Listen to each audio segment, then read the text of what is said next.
Hey everyone, and welcome back to another video. And in this video, I'm going to show you how to fix Airbnb app not working. Now, this video is going to be particularly useful for individuals. Let's say that you are using the Airbnb app and it's not really loading, or maybe it's not really working on your phone.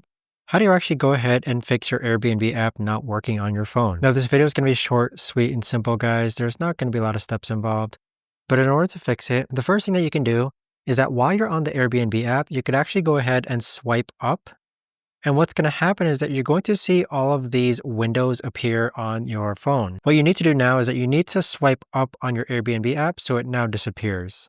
So you can honestly do this for all your apps, but once you do that, your Airbnb app should be deleted, and then go ahead and reload it back up and see if it works now. Now, if your Airbnb app is still not working, you may want to go ahead and update your app. In order to do that, what you need to do is go into the App Store. Next, click on Apps on the middle icon. Now, what you need to do is go into the App Store, and you can click on Search on the bottom right-hand corner, and you could actually search the Airbnb app and see if there's any updates that are required.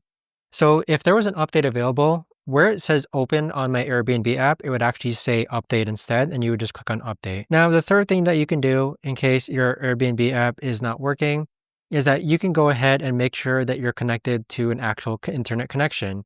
So right now I'm connected to Wi-Fi, but maybe your Wi-Fi is down, at which point you possibly might want to turn off your Wi-Fi and see if that works. But there you have it, guys. That right there is the best and easiest way that I know of to actually go ahead and fix your Airbnb app not working on your phone. If you guys know of a better or easier way to actually do this, let me know in the comments down below. I would love to know. Thanks so much for watching, everyone, and I'll see you guys all in the next video.